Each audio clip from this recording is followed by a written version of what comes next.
All right, well, we're starting with a check on the tropics, where at this point in the season, we're a couple of days away from the peak of the season, but activity has been really eerily quiet in the Atlantic. We are tracking 4 areas right now, but notice all of them very low development odds. We do have this one that's approaching the Gulf of Mexico, still only about a 30% chance that this develops into something. We have something just off the East Coast there, but a 30% shot for that to develop as well. But then this little area in the Gulf of Mexico, not really impressive, and another tropical wave just kicking off the coast of Africa, only about a 10% chance for that to develop. So we'll be watching all of those areas, but at this point, things relatively pretty quiet over the next couple of days. But wow, has it been a rainy start to September. We wrapped up August, one of the rainiest on record for a lot of Bay Area spots, and already we've gotten a month's worth of rain in just a couple of days as we've started September, especially Tuesday and Wednesday. Some big rain totals coming down, over 8 inches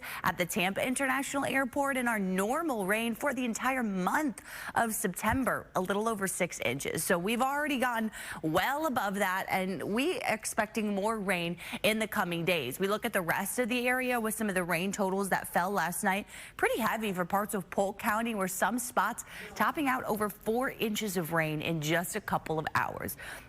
So as we look at our rain chances here moving through the weekend, coverage pulled back just a bit today, tomorrow, about 40% storm chances. Those bump back up to 60% coverage come Sunday and the start of next week. And one of our big weather players here is this front that's been stalled out just to the north of Tampa Bay over the last couple of days, and that's going to help enhance storm coverage today and through the weekend, especially parts of the Panhandle. Look at where all the rain is right now for parts of the Gulf, across the southeast as well. So expect some pretty big rain totals across parts of North Florida here in the next coming days. So as for the timing of today's storms, we'll be looking good through the morning, a good deal of sun, kind of a sun cloud mix into the early afternoon hours. Then 2 o'clock, a couple of those will start to pop up along the coast, kind of travel inland pretty quickly. So notice how isolated the coastal storms are.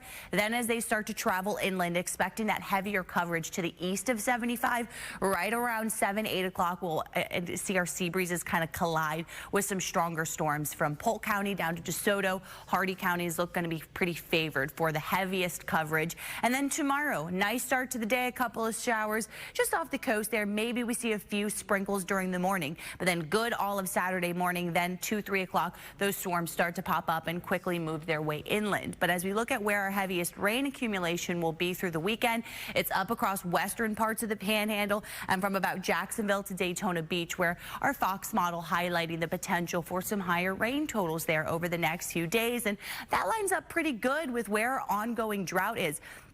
It's right around here from parts of Tallahassee and off to the west, where we really could use some rain there. Drought conditions, still about 78% of the state completely drought free.